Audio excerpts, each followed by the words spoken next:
Hello, welcome to the Everyday Board Game Podcast with your hosts, Daniel. And Daniel. Daniel, we just had a great episode. Last week we filmed it. It was really fun, and I'm glad that we had... Did we forget the change? Is that what's going on here? I noticed that we're wearing the same clothes that we did last week. And anybody who's joining us live, you can vouch for us that we definitely, and in no way, just stopped filming the previous episode. Yeah, I don't know what you're talking about. So for those who don't know and don't listen to this crazy man over here, we're filming a few episodes of a very special board game breakdown. Mm-hmm. This one being our top 100 games of all time as of this year. Who knows what it's going to be in a couple years or so. Yeah. But this is interesting to me because we haven't done a board game breakdown in a while since our Rob Davio interview, and this time we're doing a board game breakdown of our favorite games. Yep. And this is a second episode, so we've already done the top or the bottom 20, I guess you could say. Yeah, numbers 100 through 81. And this one is going 80 to 61. Yeah. And I feel like these are very important lists, and not just to kind of like justify why we're doing it, but I feel like one of the big things when I was getting into the hobby is I would watch the top 10s and I'd watch the top 100s, because if I saw like a certain reviewer and they did their top 100 games and I found out, oh wow, I like 95 of these games, then that tells me that if they recommend a game, I am going to very much probably like it. Yeah. And so for us too, it shows our audience our differences. Mm-hmm. We've talked about it when we started this. We come from very different aspects. I come from like just the playing the games and enjoying thematic games, the Ameritrash style, with some Euro. I enjoy Euros as well, but I love thematic games. Whereas you're coming from the designer aspect of that makes sense, or this does something new, or and on this list I already see it here, and it's shocking to me how high this got on the list. I've only just recently played it, and we'll get to it when it happens, but it's literally a time of airing of this, maybe 3 or 4 weeks when this airs, that I played this game, and it's already this high on the list. I think I know which one you're talking about, and so, and this is what makes it so interesting, is it's interesting to see like which ones we've played 100 times versus which one, we played a few weeks ago. Yeah. Like, how is it already this high? That says paramount. So, of course, this will definitely change. Yeah.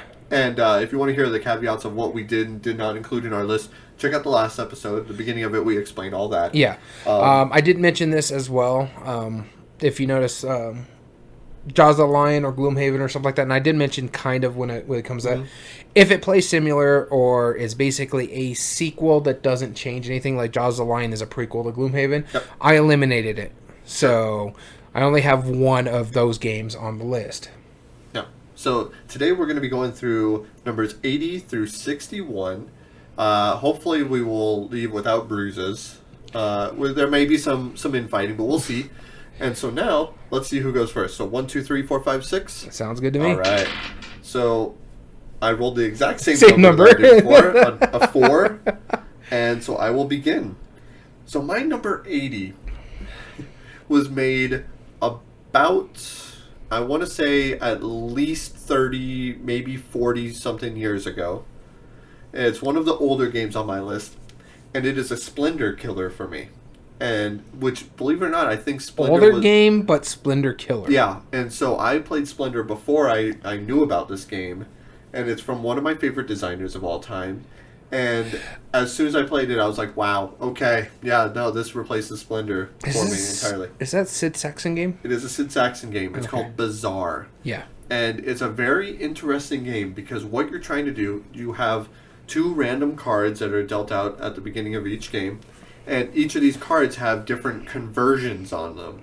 And the way that works is basically like you have 5 different colors of coins. You might have like blue, red, green, yellow, and white. And some might say, oh, you trade a green for 2 blues.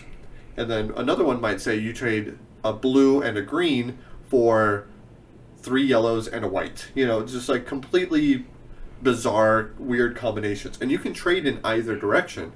I could trade like 3 yellows and a white for a blue and a green, if that makes sense. Because what you're trying to do, and it's the first one, it's bazaar, like a trading market. And the reason why you're trying to down trade or be efficient is because when you get a card, like it always has 5 coins on it. When you buy one of those cards, depending on how many cards you have remaining or coins you have remaining, is how many points you get. So the more efficient that you trade, the more points you're going to score throughout the game. So for example, I know the first one, you would get 3 points if you buy it and you have 0 coins remaining. If you have 1 coin remaining, it's 2 points. 2 coins remaining, it's 1 point. And it's just 1 point regardless of how many coins you have at that point. If they're one of the more difficult ones, it could be up to 5 or even 8 points if you do it perfectly efficiently. It's absolutely brilliant. If you haven't tried it, it's kind of hard to find. They did reprint it, I think, in the 80s. No, this game is at least from the 60s, so I know it's at least about 50, 60 years old. So it's worth looking into. And I know they reprinted it. I think Eagle Griffin Games reprinted it fairly recently, in the past like 10, 15 years or so. I only just recently heard about this game, so... Yeah, you haven't played it yet, have you? No, I have not. I think you would really dig it. Like, it's one of those things where it really doesn't have any right being that fun, but it works really well. And just the idea, it's a completely different thing. You're not just trading in, getting the most resources that you can, because that's inefficient. You're really, like, you're focused on... You're inefficient.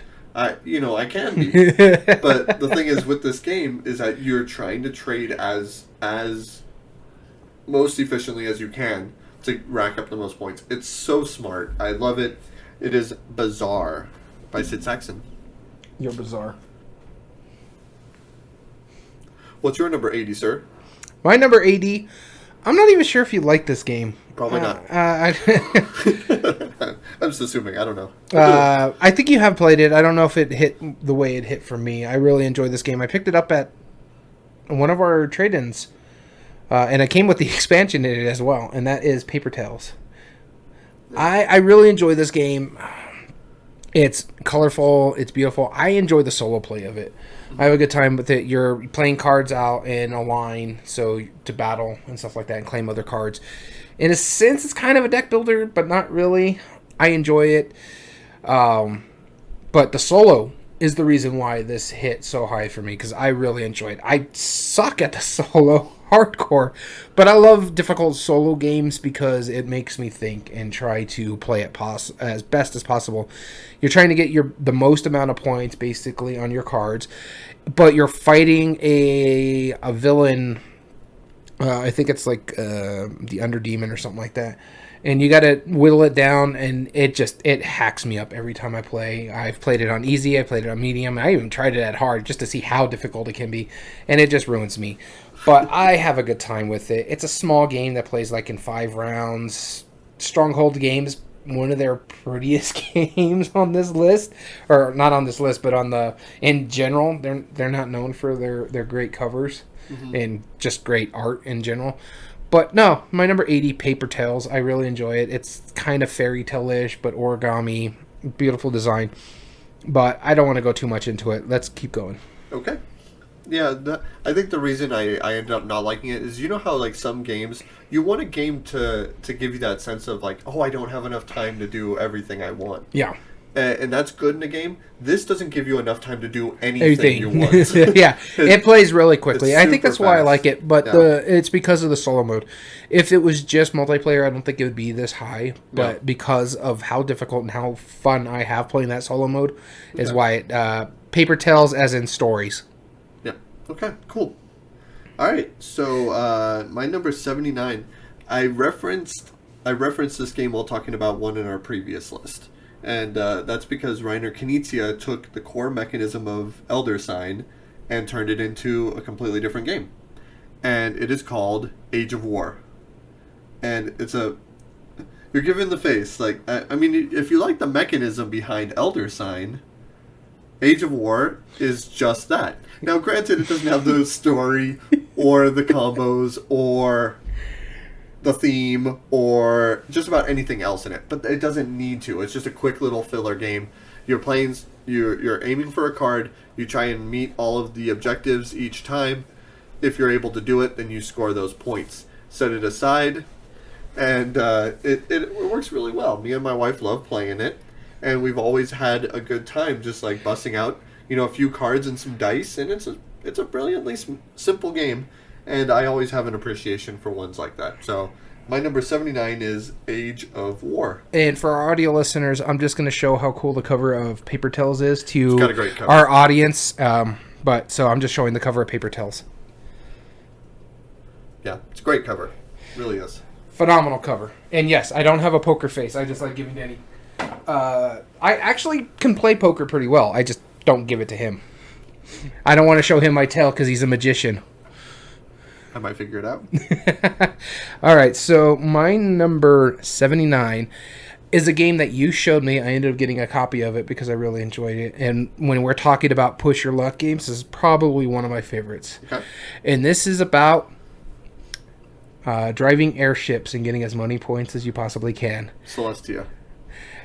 Celestia is amazing for when it comes to push your luck. You're trying to decide if we're going to keep going or if I'm going to jump the ship or I'm going to play this jetpack, and I'm good. I'm getting my points right here. I'm not going any further, because what happens is when you're the captain, you got to roll the dice, and I can't exactly I think it's like if you get 3 of one type of die face, you basically blow up or something happens. I can't remember. No, if you're not able to discard the cards. The cards, yes, yeah. The discard the cards in your hands that you rolled.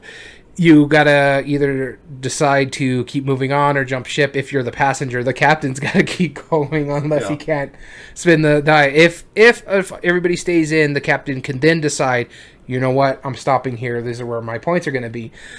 But other than that, you got to roll the die, and you got to let other people decide if they're going to jump ship and take the points, or they're going to ride as far as they can with the captain.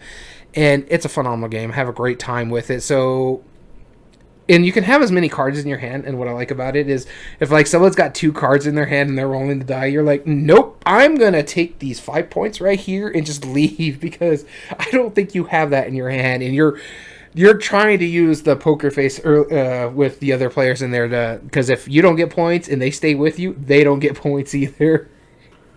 Yeah, it's a really good game. I don't know if it made my list. I was looking through it real quick. I don't think it did. Yeah, because I have so many group push or luck games that, I mean, if anything, I've showed this to Ink and Gold would have. I show this, and Ink and Gold is also known as Diamant, correct? Yeah. Because that's the one I was arguing on Yeah. But everybody I've shown Celestia to have a great time with this, and this holds quite a bit of people. I think it's 2 to 6. I think so. Something like that. Yeah, it holds a good amount of people. Phenomenal game. I think it was called something else. Was it in like Cloud 9 or something like that? It's a reprint of Cloud 9. Celestia is my 79. Cool. Good pick. I do completely agree with that. Next one is another Reiner Knizia game that I think you need to give another try to. I really strongly believe that in a large group, because we only played a 2-player, and auction games just aren't great in 2-player. But it's a brilliant game. It's called Ra. Ra is an it's an Egyptian-themed auction game. Okay. All the tiles score in different ways. Egyptian theme? Technically, right. The setting is Egyptian, and the tiles are Egyptian-esque pictures. The way it works is, well, I mean, kind of the flood and the river work. That's technically thematic, and you're building monuments. So, whoever has the majority of parts of the mine. Okay, so the theme doesn't work, but that's beside the point. I like the fact that you have set currencies in your tokens that they're numbered from 1 to 13, and everybody has one.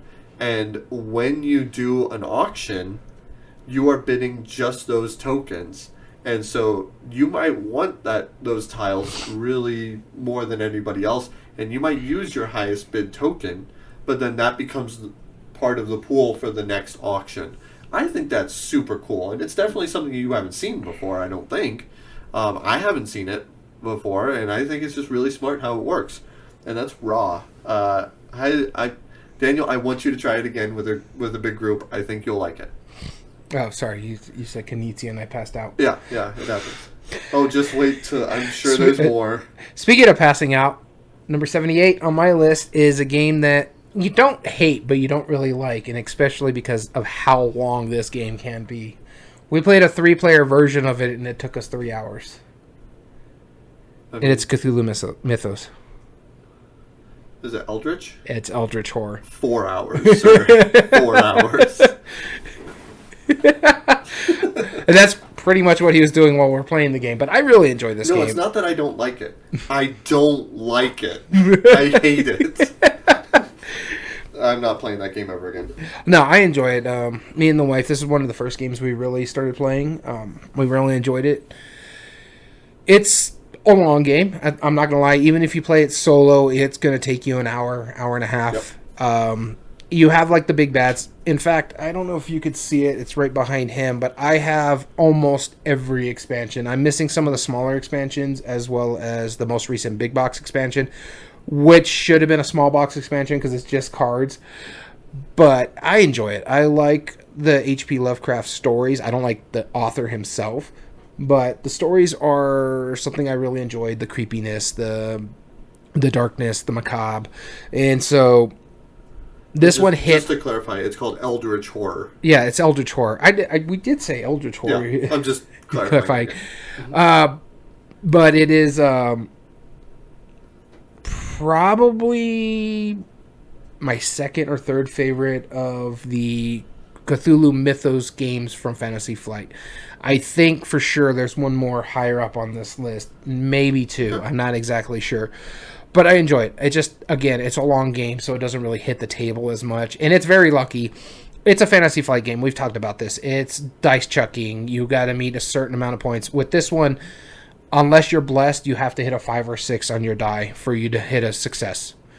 And you're dependent upon what your character can do. So he's got like 5 stats.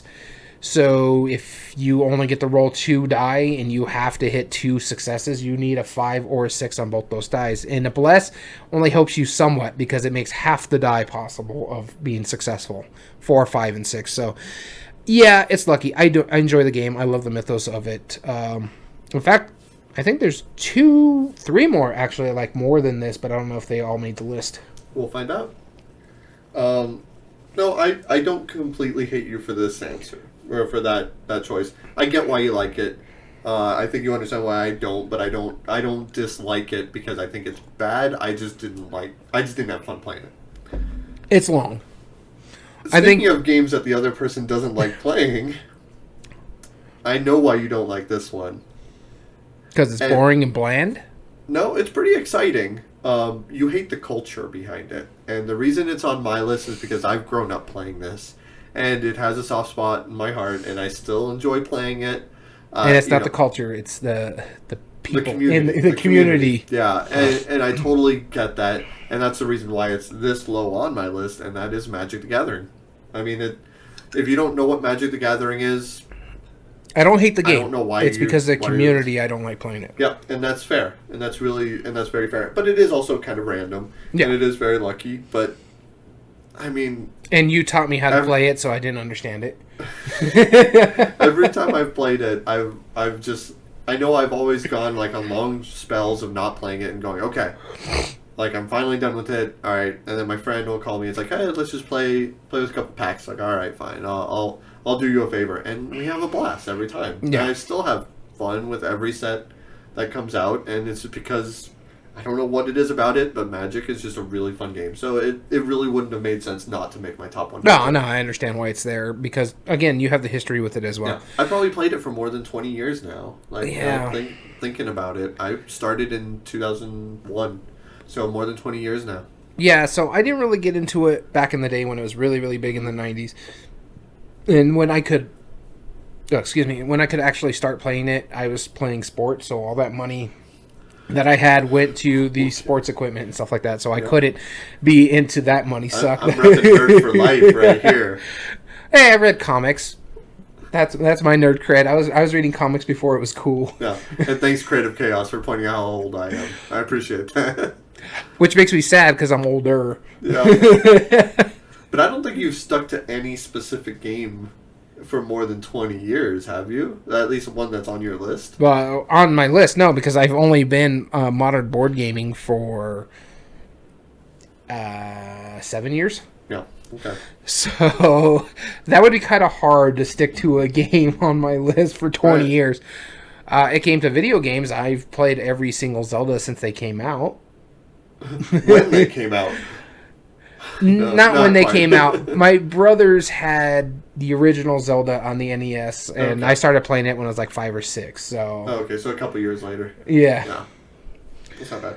And so, moving on off our tangent here, my number 77 is a deck builder game that I think you enjoy, but you're not as enthralled as I am. And that is, and I personally prefer to play this one at 2 players.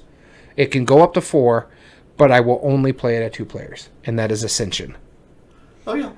I dig this game. I have a great time playing it. In fact, it's another one that I'd hardly get to the table because of how good the app is, and I play that all the time. Sometimes online, sometimes against the AI at the hardest difficulty.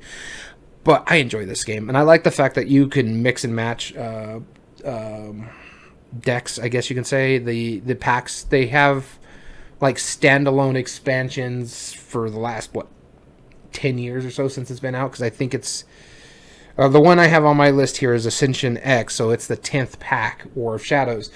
There's a lot to it, so just pick and choose whatever you want to play. I personally, if I could find it, want the Ascension Champions, where you can start playing with the champion, a leader basically to help you find out which one you want. It's really quick and simple deck builder where you're trying to get the most points, and depending on who you're playing with or against, if it's a 2-player game, you have a minimum amount of gems. So once that runs out, you finish out the turn, and then that's it. You get the most points at the end of the game, win. But I like the fact that you can fight monsters, or you're buying cards. You can fight cultists just to give you a little bit of points if you have like 2 attack or something like that. It's great. I enjoy this game. I have a good time playing it. It's one of my favorite deck builders, Ascension. Do you know if the app is still free? Because I remember it was free for the longest time, and I think the base set still is. I think the base set still is. I've plugged in a lot of money onto the app. I have I have every expansion except for I think the most recent one, because I just haven't played it for a while. Sure. But I dig this game. I have a great time playing it. It's like I said, I prefer it at 2. I've played it at 4 players. It's fine. Yeah. I just think it's really good at 2. Yeah, it's a great game. I don't disagree with you whatsoever. Creative Chaos, if it sounds interesting, download the app. The base set is free, and it's fun. Yeah, I think so. I couldn't check because I already own it on this phone, so... Yeah, exactly. I'm pretty sure it's free. If it's not, spend at your own discretion. Yeah.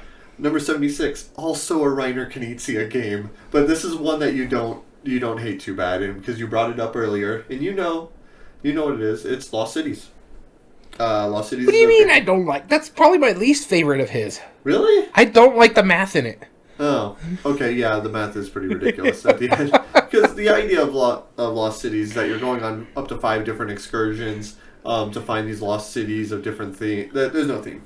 But you have to play cards. You can only play a card at a higher number than what you have previously played. So if I already have a number 7 down, then you can't, or I can't play 1 through 6 after that. What makes it interesting, and I don't like having to do the math in it, but I do like the idea of the scoring, is that if you play any number of cards in any one of the excursions that you're going on, then you immediately get a minus 20 penalty to it, because, discovering lost cities is pretty expensive. So what you're going to do is you're going to add up your numbers. So if I have a 5, 6, 7, 8, 9, then that is 15, 20, 45.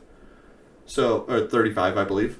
And so you're taking that points, minusing 20 from it, so your score is 15. Multiply it by the number of handshakes. That's your score for that. Most score per round, or per each of those categories, wins. It's a really smart game.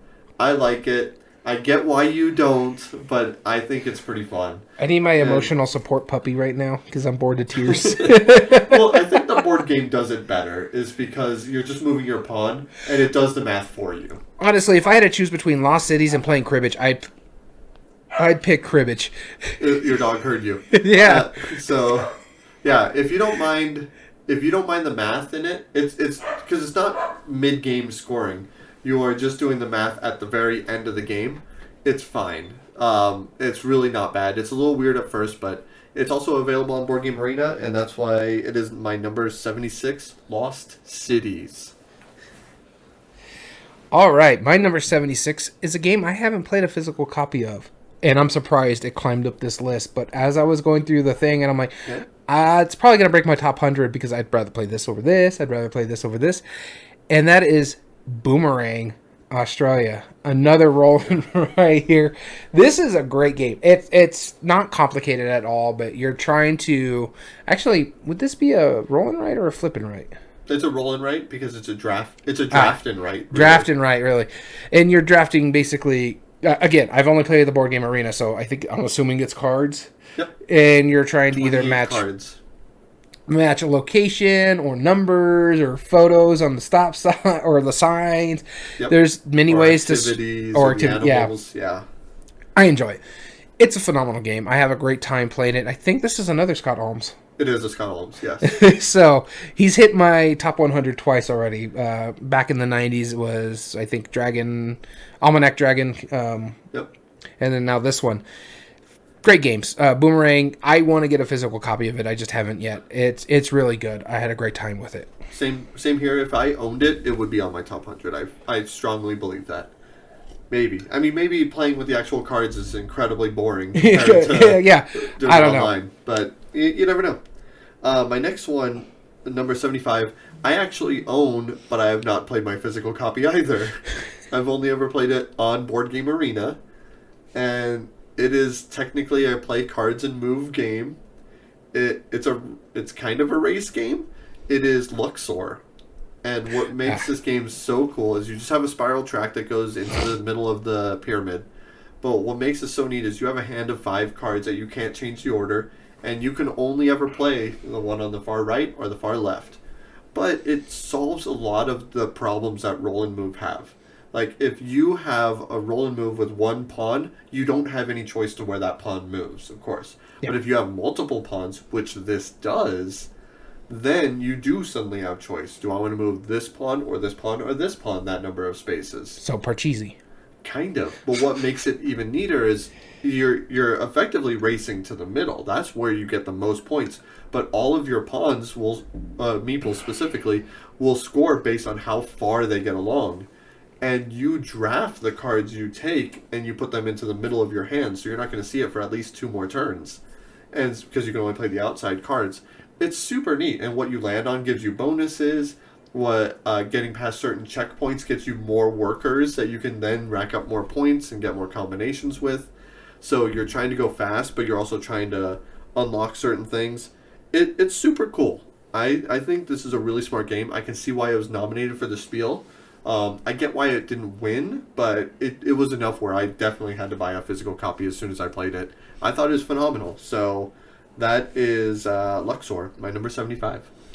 All right, so my number 75 is probably going to be the start of a run of this designer games because I enjoy quite a bit of them, and I bet you there's quite a bit of it in the top 100. And that is a Phil Walker Harding game. Okay.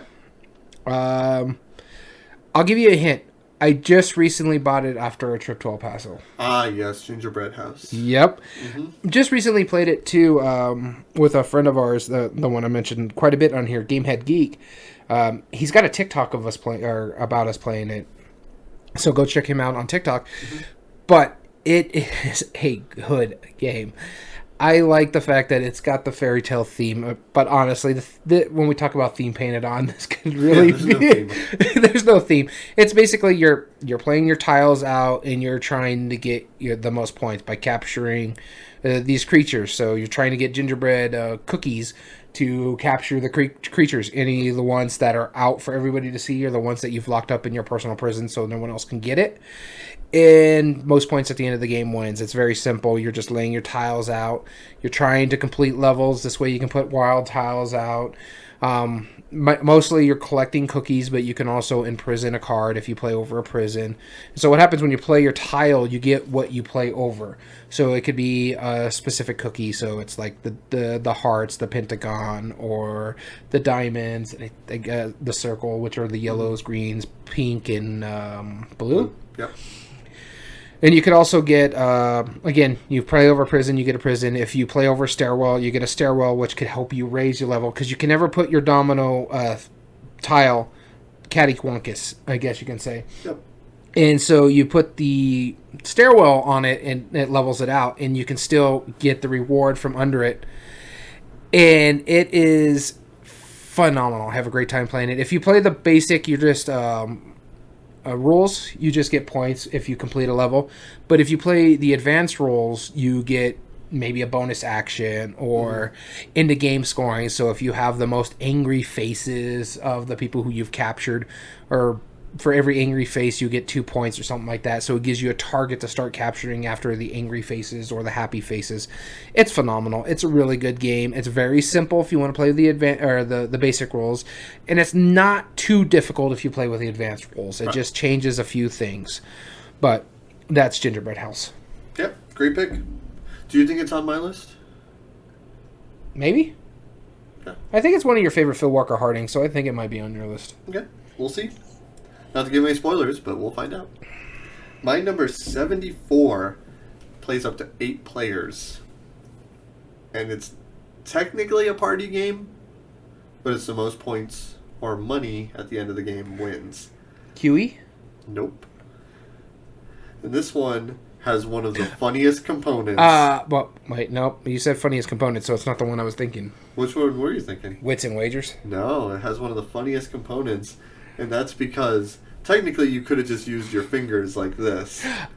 But it came with big foam guns. Yeah, I forgot about called this one. Cash and Guns. Yeah. You're all trying to eliminate each other, just pointing, at different people. It's so great, like, watching, my relatives, like my mom pointing at me during a holiday party, pointing guns at me with, like, my wife and both of my kids all, like, it's like, well, I guess I'm jumping out because I'm going to get shot if I do. And it's all in good nature, but it is a bit awkward. But it's so great. Cash and Guns, it's a phenomenal game. If you haven't played it, super fun. Basically, the idea is you're all mafioso family divvying up cash, but only whoever's in the round at the time. Yeah. And then, of course, if you get shot 3 faces, well, then you're done. Yeah. So, Cash and Guns is fantastic. Highly encourage it. My number 74. No, I don't disagree. This didn't make my list, probably because it wasn't something I was keeping track at the time, because I never owned it.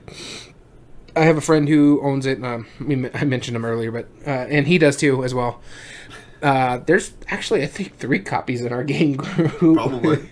Yeah. It's a great game. Everyone but you. Some people have issues about pointing guns, even if they're foam at other people. I understand that. But what I like about this game, and the best memory about it, I mentioned him earlier, the Game Head Geek. We play a game, every time we play this one, is like we don't pick our bullets. We just, sometimes we'll end up pointing at us, and we'll just put a card on the table and be like, do you feel lucky, punk? See, that's fun to have like 1 or 2 players doing it, but at the same time, like I love the idea of like, I know exactly what I'm playing, and then I'm staring you down. You know that guns are going to be pointed at you. It's like, all right, am I bluffing you though at that moment? That was so great.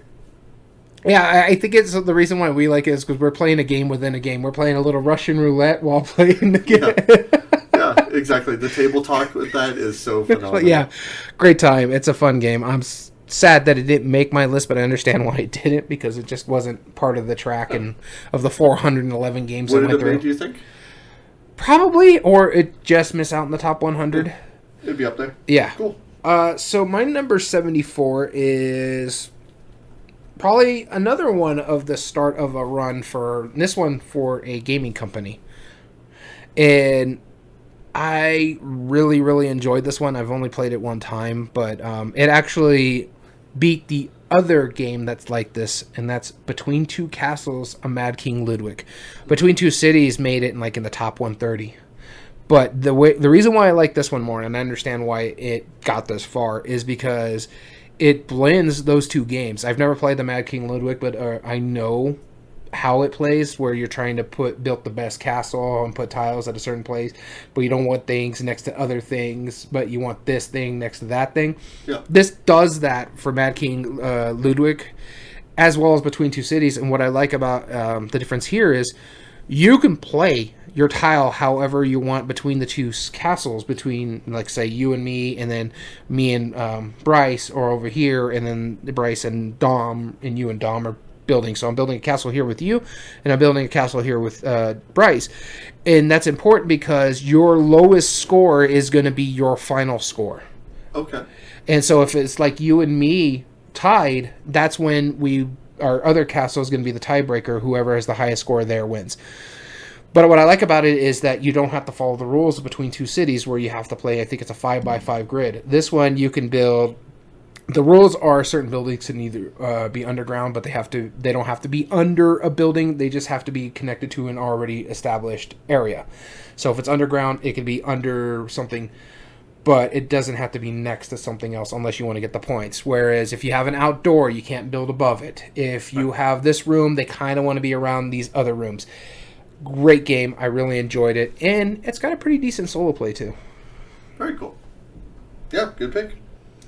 My next one is a game of pure logic. It's a logical deduction game. It's not social deduction. But basically, and I know that it's gone under a few different names, but Looney Labs actually reprinted it. Oh, okay. I thought this was going to be the Sherlock one. No. This is you're thinking of something close to that. No, this is called Zendo. And the idea of this game is, you have the pyramid pieces, you have these strange pieces. It doesn't make a lick of sense the first time you play it. And then it also doesn't make sense when somebody picks a really difficult rule. You got to pick a simple rule where the rule might be, let's say, a blue piece has to be touching a red piece. Okay, very simple rule. And so you build a structure using these great pieces, and everybody else is trying to figure out what the rule is. And that's secret to the clue giver. And then, this is a better game than you give it credit for, because you don't like thinking that hard, I know. You like games where you kill things with dice. Okay, you say I don't like thinking hard. My wife hates this game, and you know how much she likes games that she can think ahead. She doesn't like abstract, though. She has to have theme, too, and I get that. I respect that choice. She's at least honest about it. Which, you're hiding this from yourself, Daniel. You're trying to make this game claim that it's not a good game. It's a phenomenal game, and it's been played in a lot of different iterations. I just happen to like the Looney Labs version and the components for it. So the idea, like I said, let's say a blue piece has to touch a red piece. So you'll build a structure where that is true, and then you build a second structure where it is not true. And everybody else will then build structures using these pieces. There's either pyramids, rectangles, or wedges. Cuboid rectangulars, and of different colors and different sizes, and you're trying to build a structure. And so on your turn, we're trying to figure it out. You can ask, like, does this match the rule? If you say yes, then it does, you're good. If you tell the person no, you have to build a new structure to explain, but this one does. And so you're trying to get them to the point where they can get enough correct guesses. You bet on other players, and then once you think you know the rule, you have to try and effectively guess the rule. And if you're correct, you win. I think it's a really brilliant game. I get why it's not everybody's cup of tea. Yeah, because honestly, it's one of the headiest games. Like, it's incredibly difficult to wrap your head around the first time you play it. I get that part. And I'm sure I didn't do it justice by doing it. But once you get a few games of it in, and if that's your style, this hits every cylinder. And I really do like games like this. And when I first played it, I thought it was a really brilliant piece, or a really brilliant game, and how it worked out. So that's why. And I do want to specify one more thing with this. I include this with the Pyramid Arcade. I think the Pyramid Arcade from Looney Labs is phenomenal, but there's 20-something games in that box. And while I do have favorites from that, I haven't played all of them, so I didn't justify putting Pyramid Arcade as one of my highest ones. Yeah, no, I get that. Just for that reason. But Zendo, I think, is definitely up there and has every right to be. So, what is your next wrong pick? Oh, yeah, you want to say this is a wrong pick? Yeah. You're already saying it's a wrong pick? I'm assuming. My number 73 is the one I talked about that I just played a few weeks ago. Oh, okay, well, I gave my words. And that is Juicy Fruits. Yeah. This is a great game, honestly. I played it one time just a few weeks ago, and it's already 73. Yeah. And I want to pick up a copy of this. It is a phenomenal game, and what I like about it the most is the mechanism. It is something so different because you've gotten resources and you've bought in contracts and mini games, but the way you get the resources in this game is a slide puzzle in a sense. You come out with certain things. I don't remember how many it was, like 4 or 5 little blocks. And you're sliding across your personal board. And when you're sliding across how many spaces you go, you get that resource. So if it's an orange in the basket, you're getting the orange. As well as the other fruit in it, which is bananas, limes, plums, and other stuff. And it plays so quickly. In fact, it took us longer to read the rules than actually play this game. It was that good. And so I'm not surprised it went up this list, and I'm not surprised that I enjoyed it as much that I want to. And it's phenomenally produced. Capstone Games knocked it out of the park with this. The cardboard's really nice, really big, chunky wood pieces. This is a great game. And again, the slide puzzle. And then as you're turning in contracts, you can buy some of the boats so you can empty out your board a little bit more so you can start spinning on those going far away. And then you're buying contracts that can add new things to your board, like a split fruit, so you can get a fruit or a lime or a banana, and how many times you move that. Plus it gives you an additional one, so if you choose to get bananas or a combination of, so if I move it 4 places, I can get 2 limes and 2 bananas plus an additional one of my choice out of those. So in instance, I'm getting 5 fruit. Great game. And when we played this, I beat you by 1 point. It was that good. Yeah, great pick with Juicy Fruits, though. I completely agree with you on that one.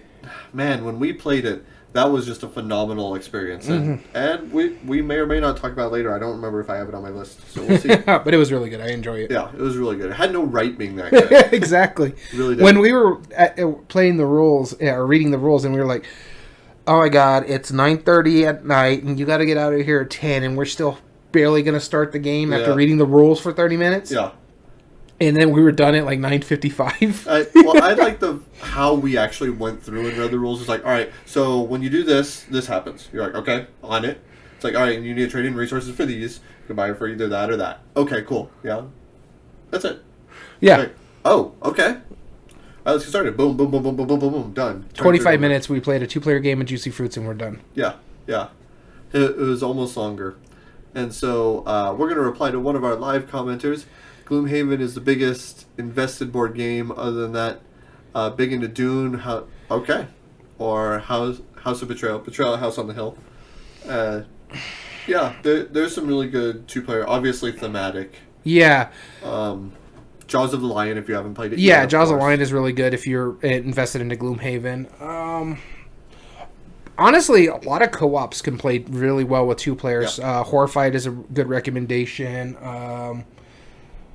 Back to the Future is another good one. That one's a bit difficult on the line, but if you want like a theme, Back to the Future comes out in spades. Yeah, it can be pretty good too. Yeah, definitely Horrified. I mean, any of the escape room boxes like Exit and Unlocked would be good 2 players. I actually like it with lower number counts than higher number counts. So less people are just sitting on the side. Yeah, I completely agree with that one. Those are really good. We'll think about that a little bit more. Yeah, but I mean, obviously, big into Dune. If you haven't played Dune Imperium yet, that's a really good one. Yeah, Lost Ruins of Arnak. Obviously, you like heavier games. Plays pretty well with 2-player as well. It's better with 2. And Santorini. what you suggested earlier with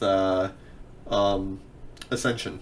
Yeah, Ascension. If you do deck builders, Ascension is really good I prefer it as a 2-player game. Yeah. So hopefully that gives you some ideas, and we'll clarify them more later.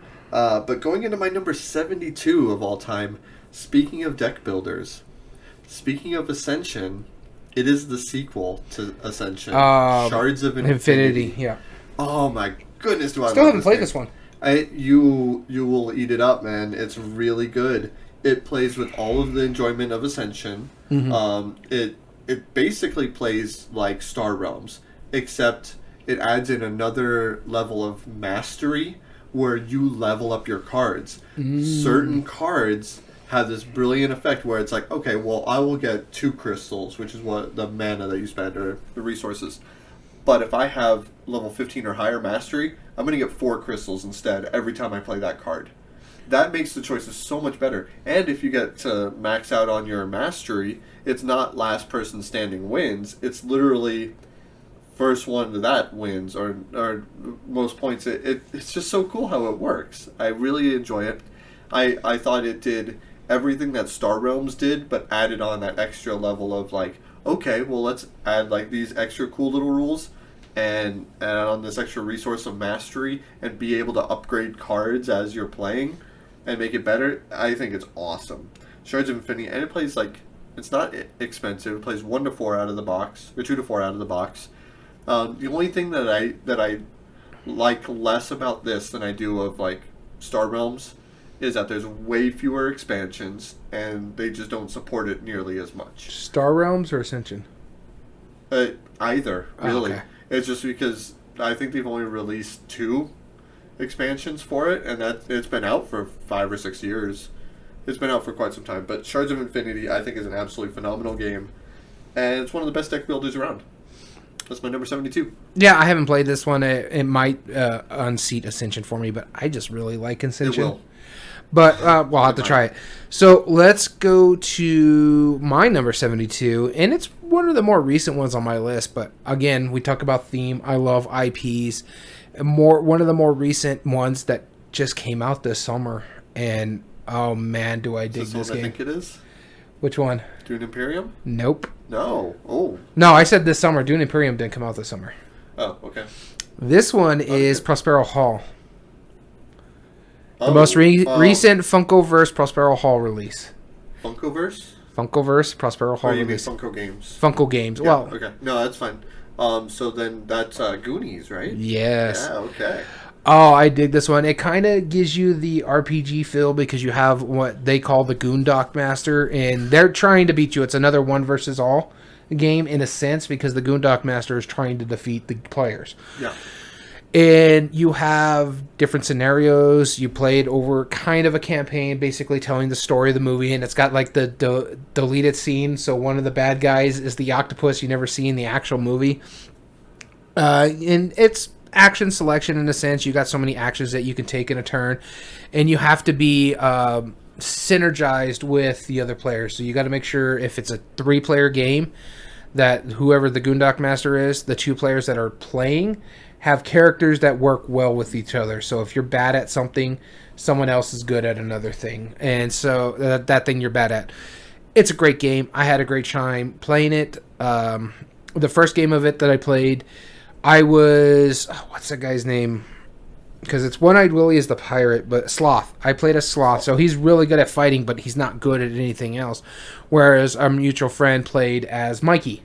And so he does a little of everything, and he covers... So, like, I go in and beat things up, and he takes care of, like, all the searches and checks and stuff like that. So I was basically Mikey's bodyguard. And it was great. I had a good time. And the first scenario plays, like, the first part of the movie. You kind of know where it ends up going. And you open up different areas. And the Goondock Master runs through it. And oh my God, Goonies! Absolutely, yeah. It's Goonie, Never Say Die. It's the one right above Danny's head, right up there. It's a phenomenal game. I really, really enjoyed it. I've only played it twice, and it's this far on my list. I want to play it more, and I want to finish like the story because I've seen the movie. I love the movie, and I know it's playing out the movie, but I just want to see how they incorporate it in the board game. I can't wait to try this one of these days. not the biggest fan of the movie. It's okay, but I want to try the game because I know it's one of our designers. He doesn't have taste. I keep saying it. He doesn't care much for the movie. I didn't grow up with Goonies. I barely watched it maybe a year ago, like for the first time. So it doesn't have that nostalgia. It does help that my brothers are 12 and 8 years older than me, so I grew up with all those classics. Like I was into Star Wars when I was like 5 because of my brothers. That makes sense. Cool. All right, my next one, number 71, is one that I haven't played in many years, but when I saw it on my list, I actually momentarily forgot that I owned it. And then I was like, okay, yeah, I definitely remember I own it now. Wait a minute. How have I not played this in a really long time? And that's because this was one of the first games that really made me appreciate Kane Klenko's games. And it's a sequel as well to the Fused Bomb, or Flatline? Flatline. Flatline is so cool. It takes place thematically if you didn't defuse the bomb. You are basically, and the first one is called Fuse, and it's a 10-minute time game where you're trying to defuse this bomb. If you don't, you play Flatline, where it's the sci-fi where you're trying to treat patients, and it's in quick 1-minute rounds, trying to roll dice as fast as you can, lock them in place, complete objectives, and you're doing a number of these 1-minute rounds, trying to survive, really, and treat as many patients as you can. Yeah, it's good. Before it's too late, and gosh, it's just so fun. It's absolute chaos. I don't know if this or Fuse got on my list, but I really enjoy both of those games. Yeah, they're so good. This definitely replaced Fuse for me, but they're so different that it's I'm okay owning both. I like Fuse more than Flatline. Don't get me wrong, I love Flatline. I like Fuse more just because it plays quicker. I can play it in 10 minutes as a filler and stuff like that. Yep, absolutely. And if you're playing it for more than 10 minutes, something's wrong. Yeah. But another good 2-player game. Yeah, absolutely. So Flatline, couldn't encourage that one more. I mean, obviously it's in my top 71, so there you go. Remember my when I said earlier that this was the start of a run? Yeah. Here's the next game by this single designer, and I would say it's his most recent because I don't think there's another one that's out there. But I've played this since it came out probably 8 or 9 times already. And you know which one it is? Is it a deck builder? No. Oh. It's a flip and write. Oh. That's true. I guess technically it is the newest one, isn't it? Yeah. I was about to call it haha, no, there's other games that came out more recently. I mean, maybe technically Tetris came out more recently, technically. True. But no, yeah, it's Super Mega Lucky Box. Wow, yeah. Yeah, I'm surprised it flew up that list, but every time it came up, I'm like, oh man, I am enamored with this game. It's like Bingo meets Silver and Gold meets Sushi Go because you want the most moons. It's phenomenal. You're basically you have 3 cards in front of you at the beginning of the game with random numbers on it. Random-ish. There's 2 sets because it's a 3x3 grid of numbers. Mm-hmm. It's always 2 of them are always in succession. So you'll have 1, 2, 3, 4, 5, 6, and then the other 3 are going to be like random numbers. Or you can have 1, 2, 3, 7, 8, 9, and the other one's going to be a random mix. And you're just trying to mark them out. If you complete a row, you get a bonus. If you complete a column, you can get a bonus. If you complete a whole card and within a certain round, you get a certain amount of points. So the earlier you complete a card, the better points you get for completing cards. It's so good. It just clicks on so many levels that everybody I showed it to. You showed it to our game group, and then I think all 3 of us who didn't own it ended up buying it. Yes. I don't know if one of them has or not, but he says he's going to because, again, it's Phil Walker Harding. Yeah. Yep. So, and then I showed it to my other game group, and they really, really dug it. Mm-hmm. And it's nice because there's another game that's kind of like this. I mentioned it, Silver and Gold, and I don't know if it's higher on the list or not. We'll find out. But it plays just as well, and this could end up surpassing Silver and Gold if it is higher on the list because I just dig that game. Yeah, it's super mega lucky box. That's what it is. Yeah. And if you like the art design of School of Rock or whatever, I think it was the... This game is bonkers. It's a 1970s board game that has the very same. Yeah. Every font is completely over the top, bold, and different in every word. Yeah, it's great. It's insanity. I think the box, I have it in the closet because I keep it in a card carrier. Oh, okay. Yeah, that makes sense. That's a good one. I don't think it made my list, though. It's really good, though. My number 70 is a 2-teamed game. Plays minimum 4 players, and it is not Codenames.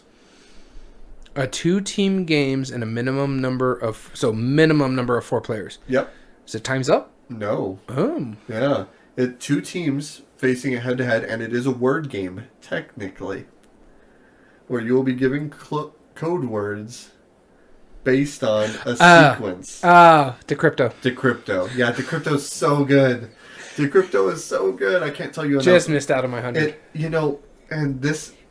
one of my favorite memories of playing Decrypto was the very first time I played it, where the guy who was demoing the games, he was doing a phenomenal job of teaching the games.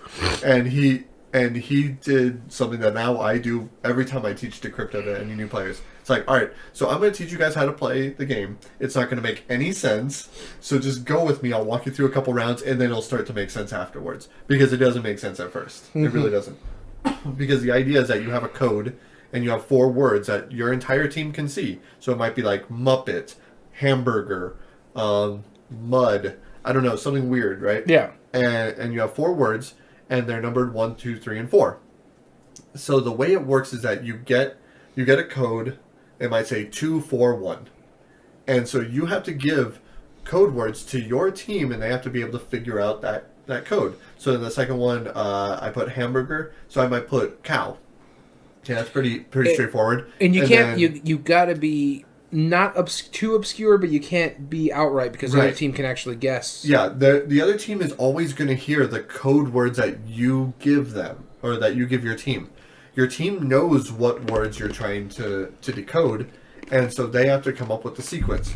If they get it correct, then of course you stay alive. But then the other team gets a chance to guess what it is, or what the code is. And if they get it right, then they get a point. What makes it interesting is the fact that the other team doesn't need to know what the words are to win. They need to find what is common amongst the words.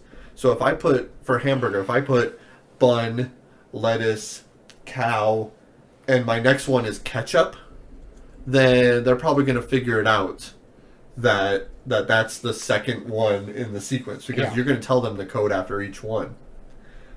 It's brilliant. It doesn't make any sense. I can't do it justice of explaining it. It's one of those ones that you definitely need to try, and then after the first game of trudging through it, it's fantastic from that point on. It's so good. I'm sad there's only one expansion for it. It's a phenomenal game. And it deserves more support. Yeah, it really does. I don't know why more people aren't talking about it. I think it's because it came around the same time as Codenames, and Codenames just blew up. Yeah, well, it came out like 2 years after Codenames. Yeah, it's kind of riding that same wave, and it's in the same size box and all that stuff. But then there's also that learning curve too that makes it that some people might look at and go, well, like why would you make a more complicated Codenames? It's a very different game, but it has such satisfying, Yeah, no, I don't disagree. It was actually 113 on my list. Okay. I just went and checked because I knew it was pretty high. I just didn't know how far it missed out on the top 100. Okay. It was 113. So that's saying something. Out of 400 games that I ranked, it scored 100. And then you and me are mostly agreeing on it. Yeah. It's so good. Decrypto, my number 70. All right, so my number 70 is another newer game on my list out there, but I dig this one. And that's probably because partially the theme, but also because it makes sense the style of game it plays. Mm-hmm. And I believe it's a Funko Games as well. I'll let you know. And that is Godzilla Tokyo Clash. Mm-hmm. I dig this game. It is, if you're a fan of Funkoverse or Unmatched, but you're like, I want to play Godzilla, I want to play one of the kaijus, and I want to destroy cities. This is that game for you. You're playing cards out, doing specific moves to other kaiju, destroying the city, trying to make points. If it gets to a certain point, that triggers the end game. So there's a little trail that has that's going down on the game board. And once it reaches a certain point, that's going to be the end of the game. So your point scores are basically going one way, and that thing is going the other way. Kind of like, what is it, Rattlebones? Yeah. Kind of like that. There's a little something different to That's it. Cool.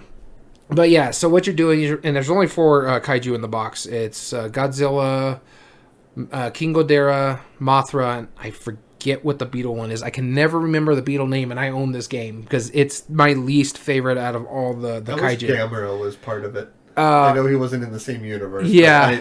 Gamera was always my favorite. But yeah, it's phenomenal. And it seems like there should be an expansion for it because you see other kaiju in some of the cards that you're playing, like Jet Jaguars in there. I enjoy this game. It's fun because there's things that you could do. You could throw one of the tanks at another kaiju. You could literally throw a kaiju at a building, or if you're playing a 3-player game, you could throw it at another kaiju. So, like if I'm playing Godzilla, I could take King Ghidorah and throw him at Mothra. So, I have a great time playing this one. It's not the most serious game, but it's so fun. Yeah, cool. Good Number pick. 70, Godzilla Tokyo Clash. I'm looking forward to trying this one day. I still haven't played it yet. I don't even know where it is on my shelf. I have it up here somewhere. No, you don't. You lied. You sold it. No. I'm sure. No, our friend Game Head Geek is mad because he sold Is his. that over there? I made you look. Anyway, so my number, I don't know where it is either. Yeah, Maybe I don't you know. saw it. Maybe someone stole it. I don't know. Meh, I'll find it. My number 69 Nice. is the oldest game on this list. And that's because it's 5,000 years old. Oh, That's it's yeah. Senate. Senate. Yeah, it's the game played by Egyptians. I know where it is. It's in my game bag. Oh, okay. That explains it. Ancient Egyptian pharaohs used to play this, and we know this because there's actually pictures of pharaohs playing Senate on like Egyptian tomb walls and inside pyramids. Yeah, well, I mean, it's not a hieroglyph; it's actually just a picture. I don't think it's intended to portray anything, but it's such a great game, and this is the one I was talking about. When backgammon is fun, and backgammon was based off of Senate. And that's because it was just kind of one of those roll and move games. Backgammon has the notoriety of being the first board game ever to use dice. That's where dice were invented. Whereas Senate is more than 1,000 years older, and it uses sticks that you roll. And so there's a light and a dark side to the sticks. You roll the sticks, the number of light sides you roll is how many spaces you move. Unless they're all face down, then you technically rolled a 5. You're rolling 4 of them. Then you move one of either 5 or 7 pieces, trying to get them to the end and maneuver it out. And it goes over the story of, I think, like the people going into the afterlife is, I guess, the theme of it. At least that's what they've speculated. And it's fantastic. And what makes it great is that if you combine multiple pieces together, they're next to each other of your pieces, they're locked in. You can't move onto them. But if they're by themselves, if you move onto my piece, it goes back to where you just moved from. So it's not a complete, like backgammon is really way too brutal. Because if you're almost at the end and I land on your space, then you get sent back to start.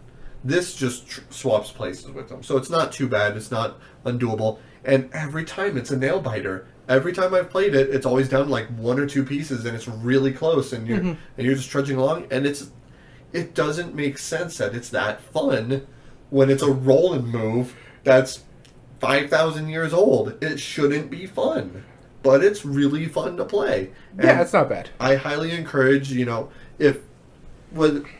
think they sell reproduction copies of it for like probably way too much. I think it's like $50, but it's like made out of wood and it's a nice production. Oh, that and the reeds and stuff like that. So yeah. I mean, it makes sense, but most people you don't want to. Most people don't want to play, or spend that much money for a game that is technically 5,000 years old. You're buying it as like an heirloom or whatever, buy it in like a museum gift shop. This is one I've made my own copy, and I think it's a phenomenal game. I highly encourage people try it. It's Senate. Yeah, no, I don't disagree, and it's weird that it's at 69. Yeah, and you do get screwed in backgammon. Yeah. I'm not a fan of backgammon. I've played it once growing up, and It's okay. It's fine. It's. I appreciate what it does, but I think Senate just beats it in every factor. Chess beats it in every factor. Oh, sure, yeah. It's a different level of chess. As far as every roll and move game, it's one of the best.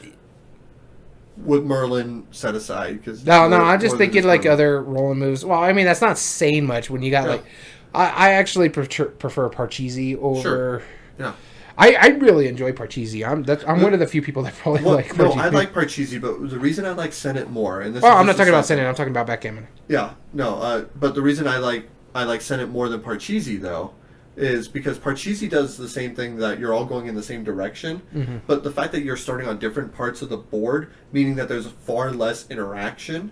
Whereas Senate, you're starting at the same spot and you're going all in the same direction. So where backgammon, like once every piece has crossed each other, then the game's done. There's no more player interaction. You're always doing it. So would you say Senate's a 2-player game? It's only a 2-player game, yes. Here's an only 2-player game for my number 69, and that is Seven Wonders Duel. I truly enjoy this game. I don't play it as often as I want because for a 2-player game, it's a lot heavier than it needs to be.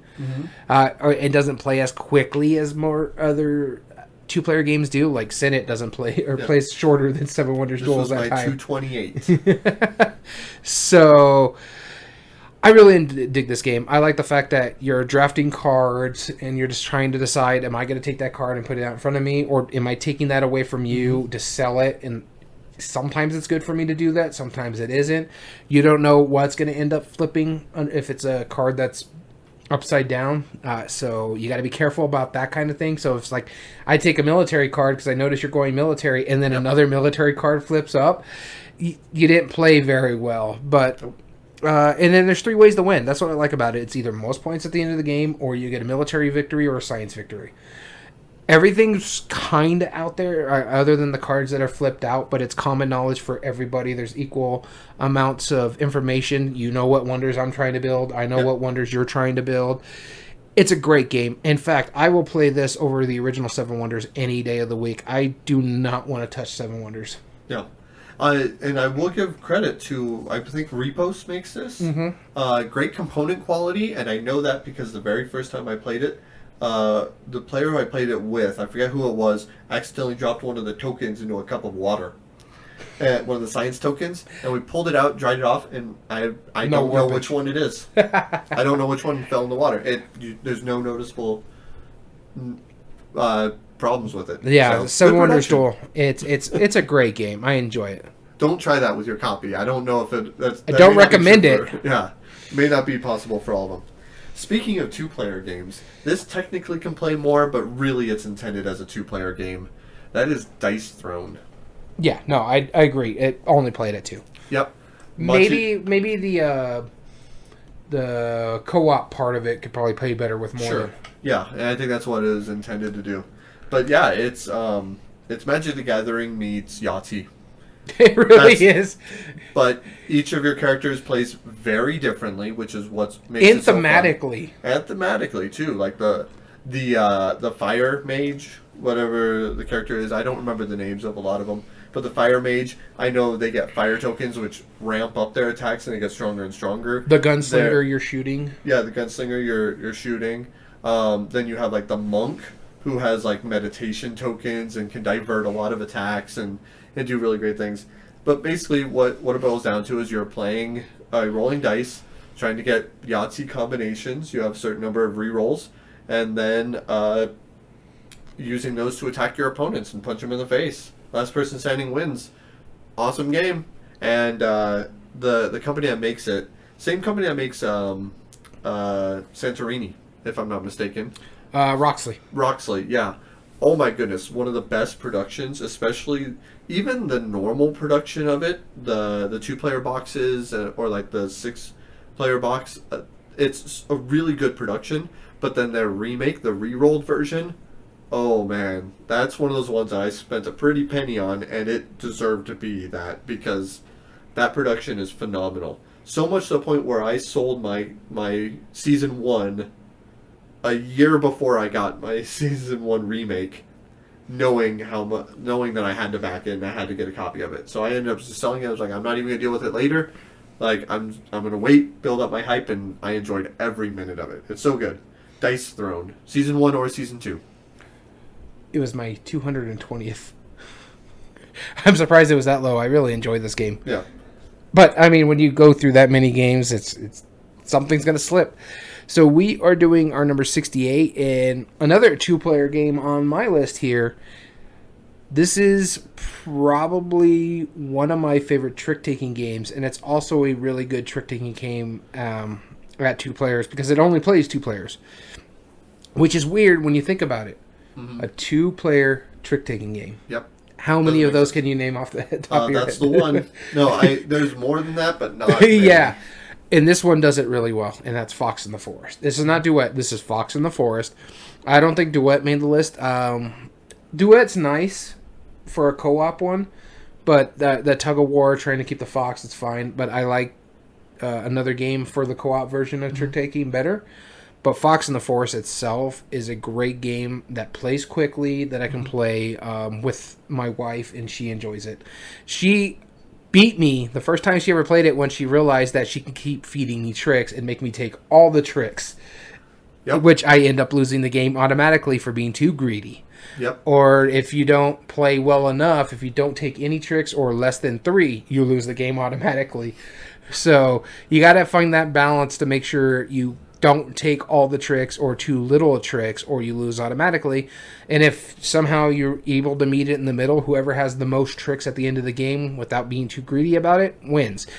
And this plays so well. And it's like 3 suits of 1 through 9, and the odd numbers have special abilities that are fairly simple. It's a really quick game. I enjoy this. I have a great time playing it, and I highly recommend it to anybody who wants to play 2-player games that play quickly. Fox in the Forest. Cool. Good choice. My number 67 is the game you probably initially thought of when I was talking about Decrypto. And there's no denying it. I'm just going to jump right into it. It's Codenames. Just barely irked it out. You don't like Codenames? I'm okay with it. You're okay with it? I don't like the original Codenames. I like the Disney or the Marvel or the themed ones. Sure. Because there's pictures rather than letters. Codenames Duet was... that. I put them all together, but Codenames Duet is my favorite of all of those. Codenames Duet is pretty good. Yeah, I love the 2-player nature of it. I love the cooperative, like I'm feeding you clues, and how some of the cards work for you and me, and then like how we're working together to actually like really plan it out well, because you might have a combination that works really well for you and it's terrible for me. I think it's a brilliant game. There's a reason it won the Spiel des Jahres. Yeah, it's fine. I like Duet better than regular Codenames. I like the themes better than regular Codenames. Mm-hmm. For me, Codenames is just bland because it's just letters. Yep. And I get it, because you're basically, you can give, what, 1 word and 1 number? One word and then the number of how many cards it relates to. Yeah. And that's it. And you hope you don't pick the assassin. Yeah, I love the assassin mechanism in it too. No, I enjoy that. I'm just saying you just hope they'll pick it. Yeah, I love that part. Is that being a clue giver makes that so intriguing, because if you have an assassin card that relates to so many other cards, it is such a mind melt of trying to figure out what clue can I give that would make you pick all of these others that are similar, but definitely not that one that happens to be the assassin. Oh, it's so good. Because the way the assassin works is that if either team guesses lose. The assassin, they automatically lose. So if you pick the assassin, your team is eliminated. Yep. And what I like about this is that there's a flavor for anybody. That's the one thing I can say about Codenames, is that they made it with, I don't know how many themes. There's a Simpsons one. Yep. Disney, Marvel, Disney. And if you like Codenames Duet in the co-op version, Harry Potter comes with the Duet rules as well. So if you're a Harry Potter fan and you want the co-op plus the regular Codenames, Harry Potter Codenames is Simpsons. But Simpsons doesn't come with the Duet rules. No, but it does come with both pictures and words. Yeah. Which I think all of the themed ones do. Yeah. But yeah. I actually have 2 versions of themed ones, Marvel and Disney. Mm-hmm. And I have Codenames Duet. So I don't hate the game. I have 3 different copies. Yeah, they're right there. I saw that. In fact, Disney and I think Marvel are together. Yeah. I just bag them and bring them out. Whoever wants to play, I just have it in one box because I like consolidating on my. I'm pretty sure I bought you the copy of Duet. Yeah, and I said, "Trust me." Like I know. No, I like Duet, and you can play this campaign too. Yes, yeah, and it's had like slight little rules. If you played like the app for Jaipur, it does some slight changes to the rules. Yeah, super fun. But yeah, that's why it's my 67 codenames. Duet mainly, but yeah, any of them work. Yeah, so it's a good pick. Again, it didn't make my top 100. I don't even think it made my 200, but I do enjoy it. Yeah. I just think there's better party games for me personally. That's fair. My number 67, I don't know if you like it. I think you're okay with it at most. It's a Bruno Cathala game about undersea politics. Abyss. Oh, Abyss. Yeah, that's fine. I just recently played this again the other day because our friend Gamehead Geek, he wanted to make a video on TikTok about it, but he hadn't played it in a while. So I'm like, all right, let's bust it out. I enjoy it. It plays quickly once you know what you're doing. You have 3 actions that you get to play, or you take choose which action you're going to do. You're either going to push your luck, and that becomes a little auction game as well. So you're going to flip a card, and it's basically just power points, the cards that help you later on. And so what you're going to do is you're going to pick a card, or flip a card, and then everybody at the table gets the bid at it. So if you're playing a 4-player game, before you get a chance to take that card, there's 3 other people at the table bidding. And so the first one goes for like a coin. And so if Danny over here wants to take it for a pearl, he gets it because he had the first choice and he bid and gave me the money. But the next card that flips up, it's now worth 2 pearls. And pearls is your money in the game. And so if Danny wants it, he has to pay 2 pearls.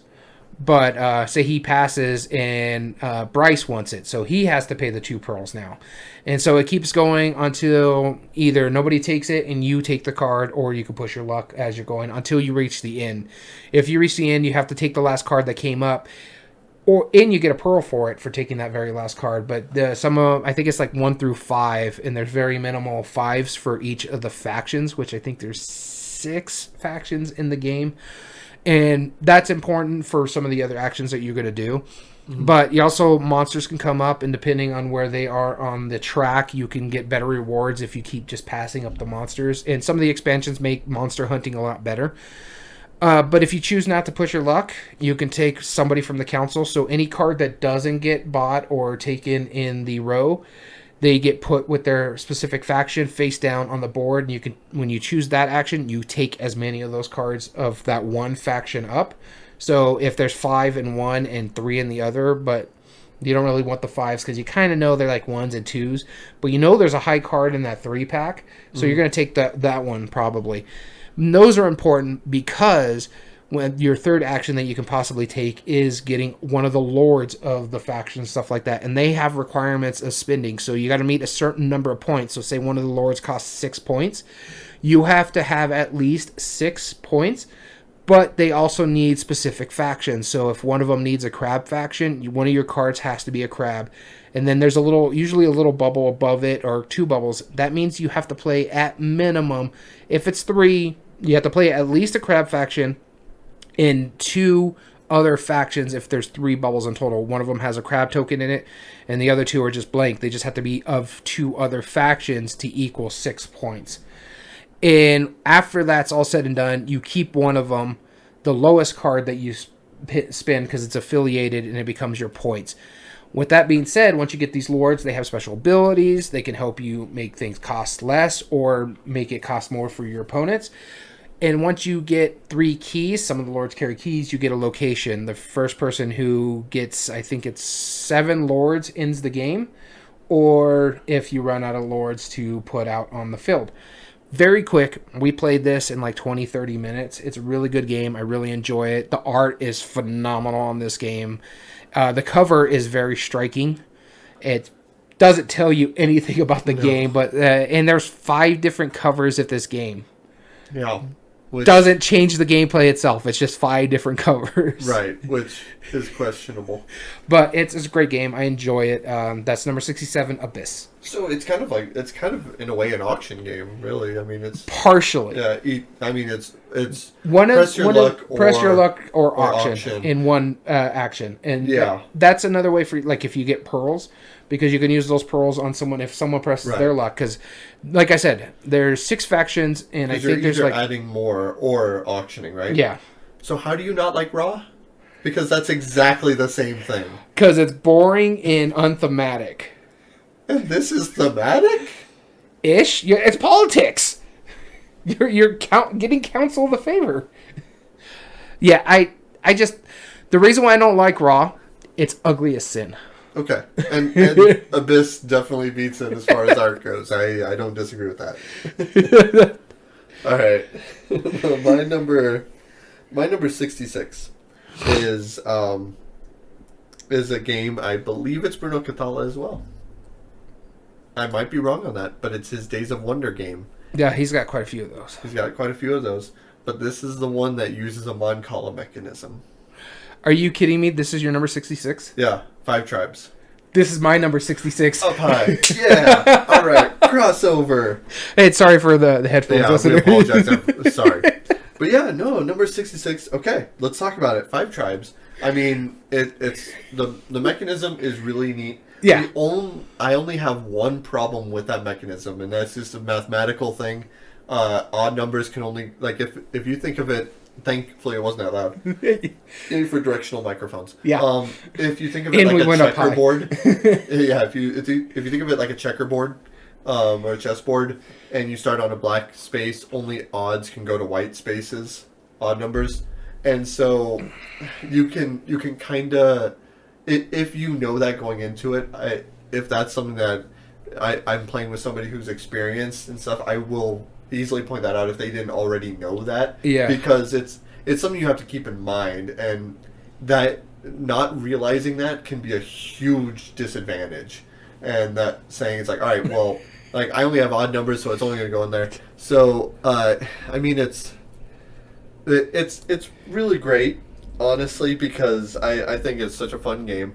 I like how each of the spaces has their own abilities. I like how each of the meeples has their own abilities.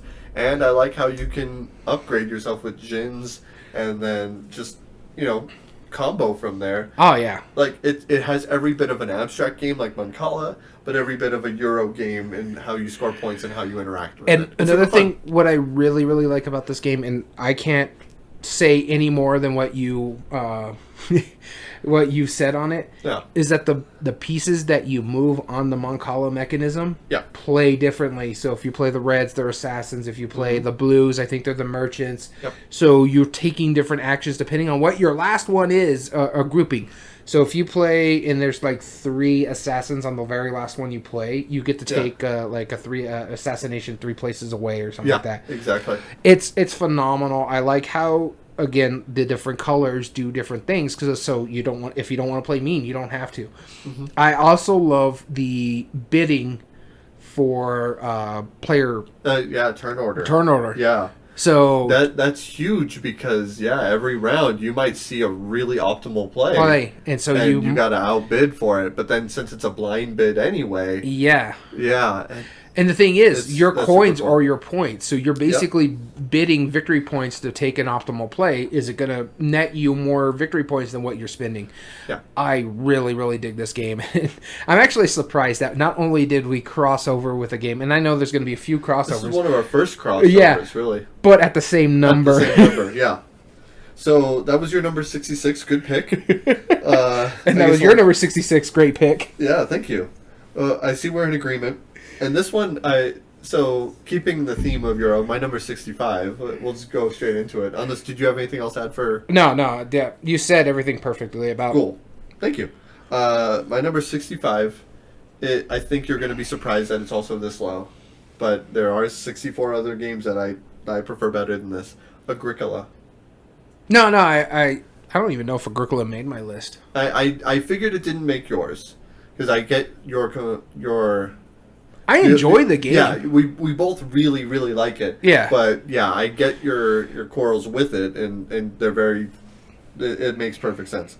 But I think this is one of the coolest things, and one of my favorite things, and why it took so long for me to get it to the table and actually commit to buying it, is how everything grows every single turn, every round, you have another worker placement spot. You have spaces that are getting more and more valuable as more resources get added to it. You're building your farm in a new way, and they're harvesting in new ways, and it's growing crops in really fantastic ways. There's a lot of learning curve to it that does a lot of things that most worker placements don't. But that's one of the things that Uwe Rosenberg does really well. He does things that are very different than most people, in my opinion. Yeah. Even like his newest designs, like Nova Luna, it's not on my list, but that's an incredibly, incredibly different game than anybody else is designing right now. And he's always done that. Like, I like, even if he takes something that's a common idea, like Tetramino pieces, he turns it on his head, you know? He makes everything. Sure, he'll make like something like... Second Chance, which is just, filling in Tetramino pieces. But then he also makes stuff like Patchwork. Uwe does some great things, and so I had to include it. Agricola is awesome. It's my number 65. So what's funny about this is Caverna, which is what I thought I would like more than Agricola, is ranked 172 on my list. Yeah. Agricola is ranked 153 on my list. Caverna, I don't remember if I included it both, but it's definitely a lot lower. So, moving on to my 65, this is probably one of the 2 Century games on my list. I know the other one's higher. Okay. And this is Century Golem Edition and Endless World, which is... you can also count this as Century Brave New World. Yeah, it's the third one. The third one of the series. And the reason why it's this high on my list is its worker placement. In fact, I haven't even played my copy. It's still in shrink on the shelf over there. I've played a mutual friend of ours' copy, and I dig this game. It's a great game. I like the fact that you still have some of your card play of the original Century, but with the worker placement. I enjoy the worker placement. Probably one of the few that actually really enjoy this over the second one, I guess I could say. Maybe not so much over the first one. I don't know which one's higher on the list, but I really like this. Again, worker placement's my jam. And so when you add a very simple game as Century with worker placement, and it's pretty simple because it's basically on the worker placement aspect of it, is you have to pay a minimum based on the area that's at. Sometimes it's 1, sometimes it's 2. But if somebody else is in that spot, you have to pay more than them to take the action of that spot. So if you're on one of the locations that only require 1 worker, and I want to go to that same location to get the resource that's there, I have to spend 2 of my workers to go there. And if someone else wants to go there, they would end up having to spend 3 of their workers. And you don't have that many workers, especially in the beginning of the game. Yeah. I dig it. It's really fun. I love the Century Golem editions over the original Century. I just think they're more colorful and prettier. Yeah. I get why others like the other one because they tend to feel more realistic. But, yeah, no, Century Golem edition and Endless World or Century Brave New World. Cool. Good pick. My number 64 is the second Feld on my lists. I'm surprised I haven't another Feld yet. Would you like to take a guess at it? Your second Feld on your list. It's not the 2-player one. No, this is a multiplayer. It's pretty light, too. A light Feld game on your list? I mean, light for Feld, yes. Well, it's not Forum Trajanum. Nope. It's not Trajan. Nope, those are not light. I agree with you there. Forum Trajanum I don't think made my list. God, I'm trying to think of a light Feld game. Give you a hint, they've remade it. Not in a different theme. Wait, not in a different theme? Nope, they had to remake it. It's on its 3rd or 4th edition. Oh, Carpe Diem. Carpe Diem, yes. I love the game. I don't know if it's really that light, but sure. I mean, you just move a piece, take a tile, add it to your board. It's not that hard. I mean, sure, there's some stuff that it's Feldian, so there's ways to complete objectives and score victory points. I love that part of it, like when you're actually completing the objectives and how you're putting your token between multiple cards. I think that's brilliant. You can trade them in for the points. I'm glad they went to a 3rd edition because you couldn't see anything with the other two. and that's one of the biggest struggles. I have to play it in really bright light and I have to really focus. Yeah. But God, it's so good. It's good. It's good. It's one of the... And I don't want to get rid of my 1st edition. So I have a question for you. Yeah. I don't know if you played any of the edition, but you know the differences in the rules, in a sense, for the moving. Because I think it's the first edition is the cross lines. Yes. Where you have to follow the line pattern. Mm-hmm. Whereas in the second and third edition, it's just the one adjacent or adjacencies. Yes. So which do you prefer? Have you played? They are mathematically the exact same. Yeah, so it's no different. It doesn't. Yeah, I don't care either way. But I do get a kick out of it. So, like, the way it works is there's 7 spots that you can take tiles from every round. And if, let's say you're on the very top of it, the first edition had lines connecting to the other 2 that are on the opposite side of the board, not the other 2 adjacent to it. And so everything does that. So it has, like, this almost star pattern on it. Well, if you were to fold that open of which ones are connected to which, mathematically it is the exact same as if moving left or right. That's really it. Yeah, yeah. And so, I mean, I don't care either way. I've only ever played it with the star, and I get that it doesn't make sense to me. It might seem more boring going left and right. I didn't like the star is because it's on a dark board and they're black lined. Sure, yeah. No, I totally agree with you. The art aside, that functionally it's the exact same game, and it doesn't hurt my brain. There was a game I designed a number of years ago, and there's a reason I bring this up, and it used this big plexiglass grid thing. You designed a game that you bring up in our podcast. Who knew? But do you remember that one where I had like the plexiglass pieces? I remember, and this was a similar thing, is you would have it upright, and people would just be moving up, down, left, or right around these planes. And I remember there was one time I was like, all right, you play it the exact same way, and I just tilted it onto its corner, and people would just stare at it, and their brains would just break all of a sudden. And I feel like that's the same thing with this. Like yes, technically you can only move to the ones on the opposite side of the board and bounce around, but it's no more different than moving left or right mathematically. But I can understand if that hurts people's brains. Yeah, because it doesn't bring a pattern for people. Left and right is pattern. Yeah, exactly. So, but no, I think this game is awesome. I love how you're trying to put certain buildings on your spaces to unlock different things, get bonuses, but then you're also trying to match them with your borders as well. Yeah. And I think that part's awesome as well. But yeah, it's a great game. I do need to pick this up. All right, I want to get the 3rd edition because it's the one that I can see the best. The pictures of the buildings, that was my biggest gripe of the original one because you couldn't really see the buildings as well. Like, I didn't know if this was a red building or texture. Yeah. They're brighter and better in the 3rd edition. Yeah. Which also makes me sad because it's a nice box, but it's just pure white, so it just kind of looks like a prototype box. Really, I know why they did it because they try to make it look like marble. But if you see it from a distance, it looks like a prototype box. Yeah, but man, I have so many games that I'm pretty sure are all white boxes. It says Paper Tales, you know. Yeah, I mean, in a way. Yeah, no, I don't disagree with you, and you could see Tsukiyumi Full Moon Down, but it has that big red circle in the middle, so it's just not stark. All Carpe Diem is really a white box with some marbling, and then in the middle, it's like a black and white photo, and it says Carpe Diem. Yeah. It's really all it is, so. But it's a good game. I have a great time playing it. So moving on to My 64 is a game that really isn't a game per se, but I have so much fun playing it. You're chucking dice into a bowl and you're trying not to make pairs, or you're trying to make pairs to drag those out, and last person with dice wins. It is a game. It absolutely is a game. It's a dexterity game. Yeah, it is. It's phenomenal though. Whatever it is, and that's Strike. I dig this game, and then there's a couple. What is it? Rescanning of them. You have one that you call Impact, which is the elements where you have special abilities. Mm-hmm. There's a Harry Potter version of it where you're doing spells instead of dice faces. My 261, believe it or not.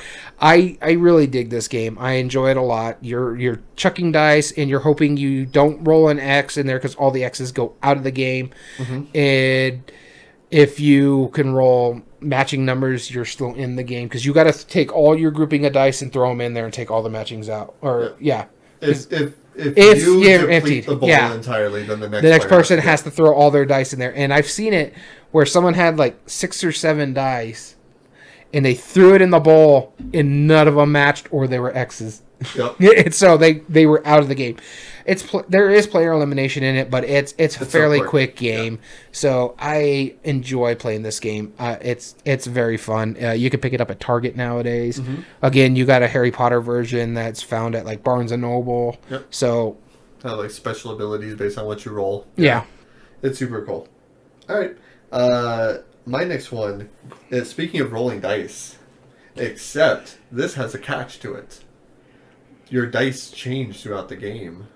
That's not saying much. You manipulate. Change. Dice Forge. Dice Forge, yes. Dice Forge is so good. I'm always in a heat between this and Rattlebones because I do really, really like Rattlebones. This game replaced Rattlebones for me. Yeah, I get why. It totally makes sense. And I think it's higher ranked on mine. I don't think I have Rattlebones higher. I might be wrong with that, but either one. All of them are so good. And honestly, Dice Realms, the new one that's coming out from Rio Grande Games. Oh, it looks really good. It looks fantastic. So expensive, though. There are more than 668 dice-based pieces. But you're asking a lot for people, $100 game. I mean, that's saying something. People, what was it? Someone who likes Gloomhaven, right? Yeah, well, I only paid $100 for Gloomhaven. Yeah. Well, this is $120.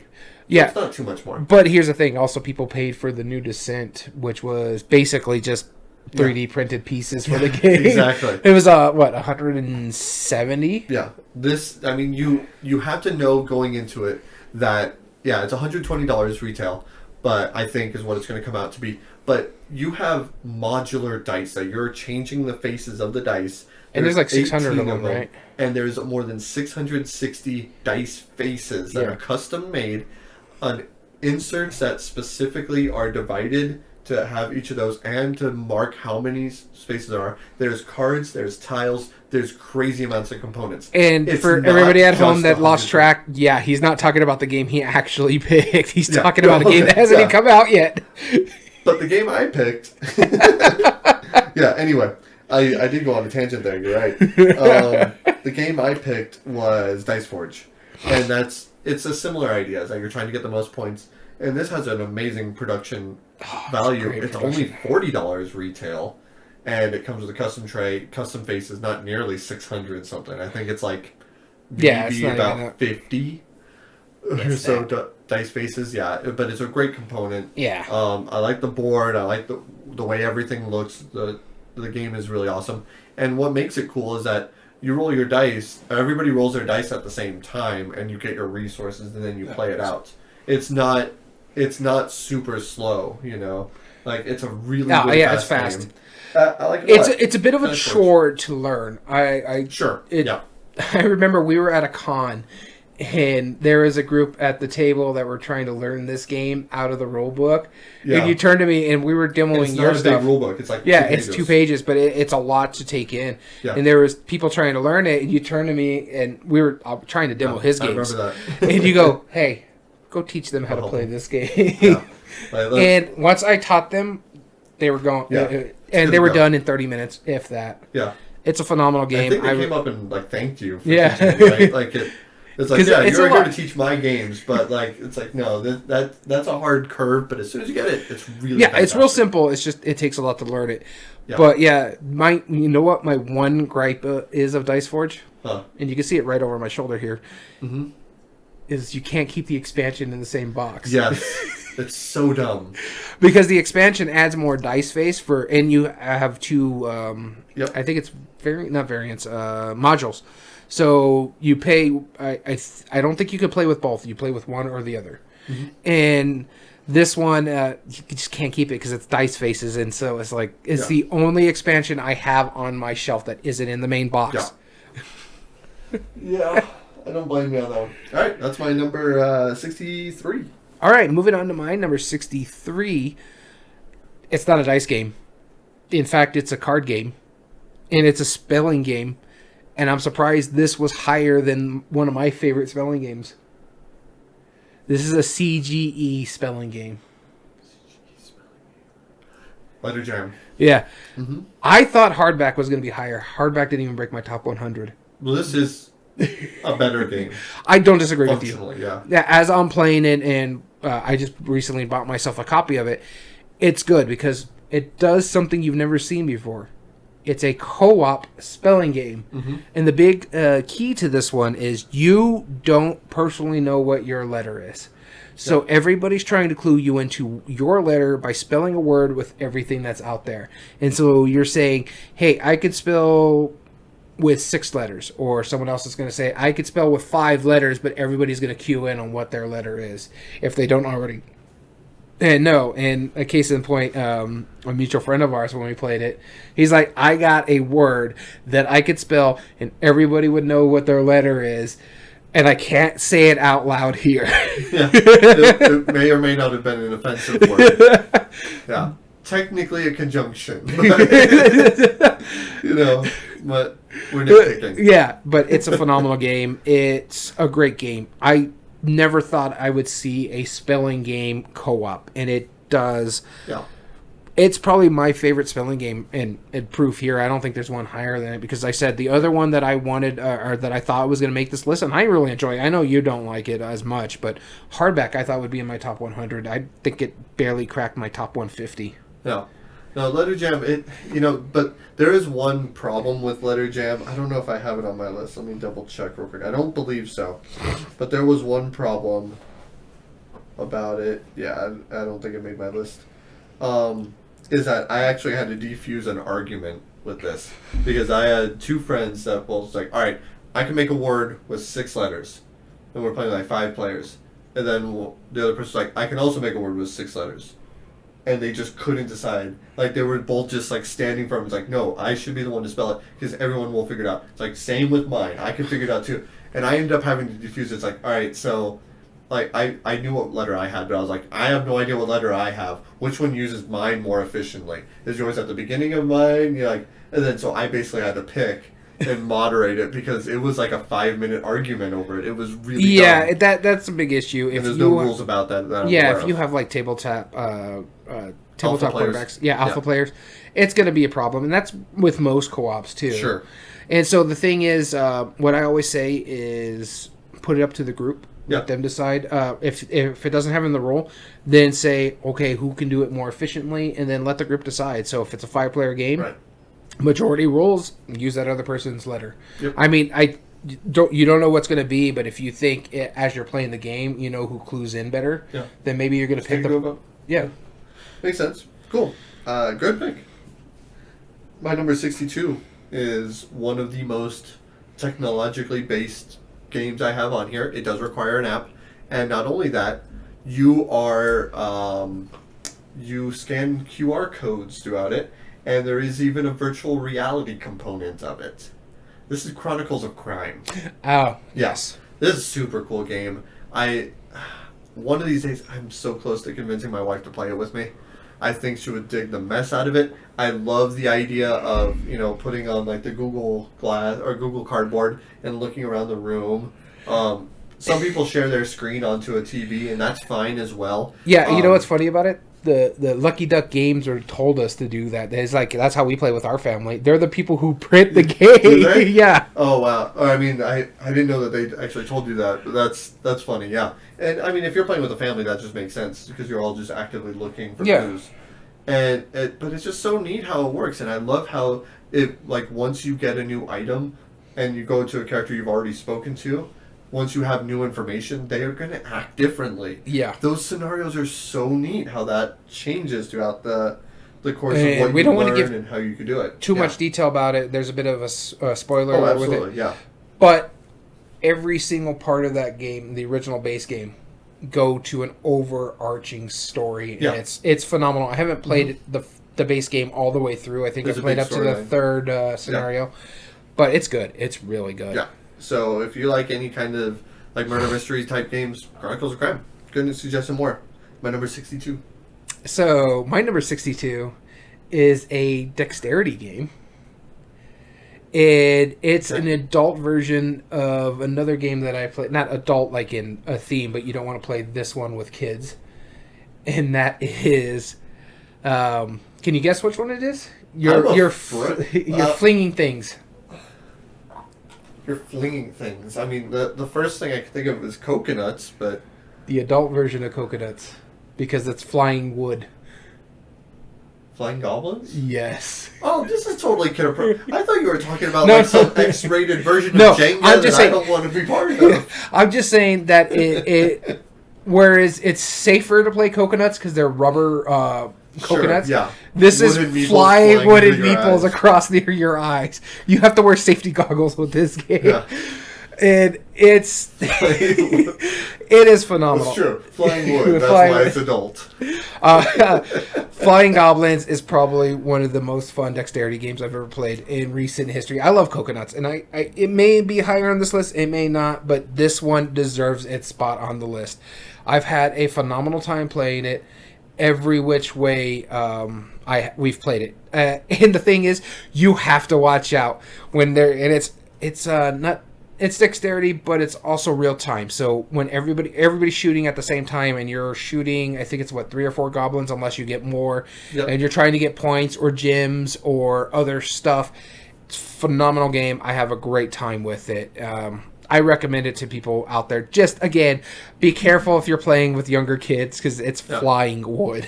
No, I say just full force. Just you don't want to explain in the ER visit why there's a flying goblin meeple in your kid's eye.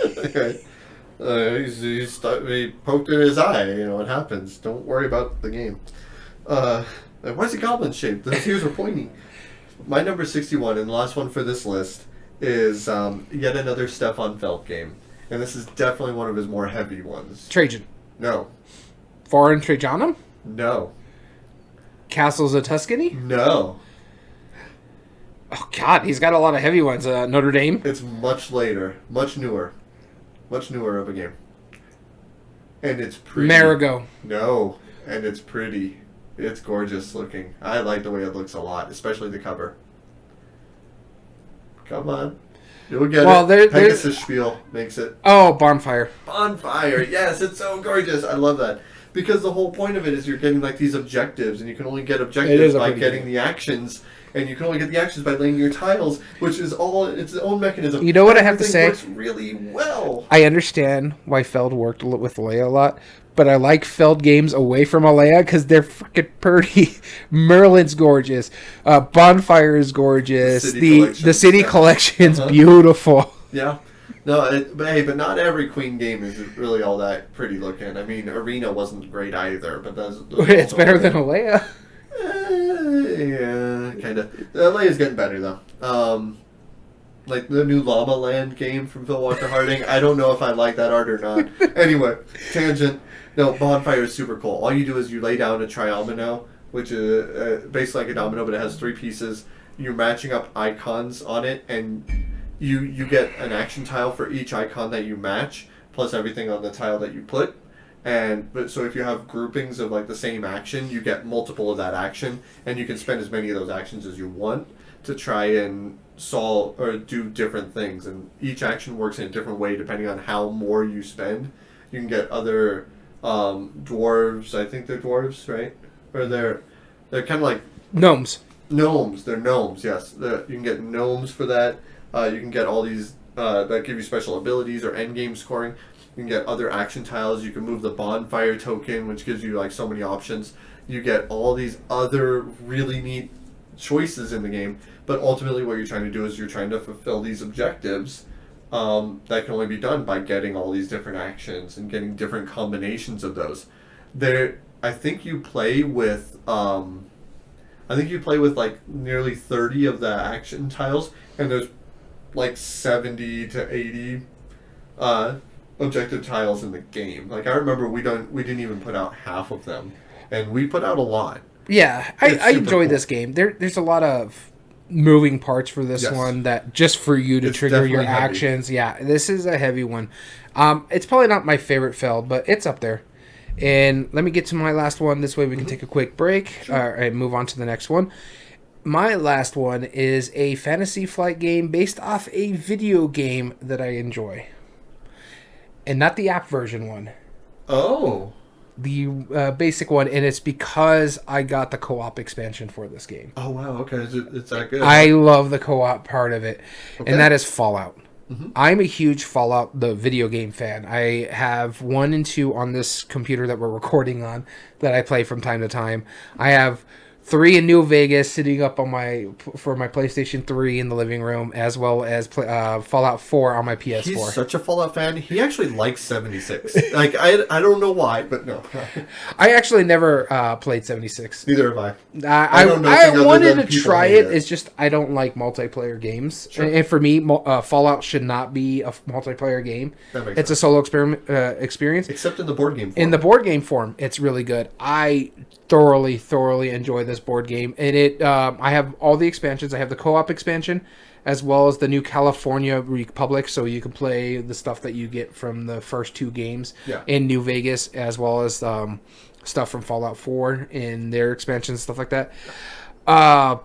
Great game. A little lucky, but I love the dice in this game because it's the VAT system. The VAT system, yeah. Because some monsters require you to hit their arms, so you got to make sure if out of the 3 dice you roll arms and hit them at least as many times as they're supposed to. It's great. I love the board game. I have a great time. Great minis. Great production from Fallout, from Fantasy Flight. So I understand why some people don't like it, but the co-op makes it phenomenal. I'm going to give this a recommendation, and on the fact that I don't care about Fallout. I don't care about the theme. I've never played the games. It's not something that interests me. This is a really good board game. I stand by it, and it's a very thematic board game, and there's a lot going on, and it's a longer game. This game has everything I shouldn't like about it, and you enjoy it, and it is a really good game. I have to show you the co-op part of it. One of the things that makes it really neat is that the fact that you unlock different quests as you make your decisions, and it has this whole branching storyline. You still do. It's super neat. Yeah, I'll give it credit. So yeah, good pick on this one. It wouldn't have been on my list because I don't own it. Yeah. I don't think it would have hit. I don't think it's your kind of style. Yeah. No, but I still really appreciate it for what it is. So we want to thank. We want to thank Creative Chaos, as always, for tuning in to us. And Ralph Wiggum, I think it was the name. He joined us a little bit earlier as well, asked us questions. So thank you all both for tuning in. And anybody else who tuned in, twitch.tv/everydayboardgames, tuning in live to watch us film this. As well as all video re-uploads can be found on YouTube at Everyday Board Games 2020. And if you like what we do there, or here, 3 things you can do to help us grow on that platform. Subscribe if you are not, like the video, and comment down below and tell us your thoughts on the subject. All audio versions can also be found on most podcast platforms under Everyday Board Games Podcast. This includes Spotify, Google, Amazon Music, and Podbean. And if you ever have any suggestions for future episodes or just want to reach out and say hi, you can contact us directly at everydayboardgames2020@gmail.com. As well as you can also get in contact with us on our official Twitter account at EBG Podcast. So we want to thank you so much for tuning into this episode of Everyday Board Games. As always, I've been your host, Daniel. And I've been your host, Daniel. And we want to thank you for listening to Everyday Board Games. And remember, every day is a good day for board games.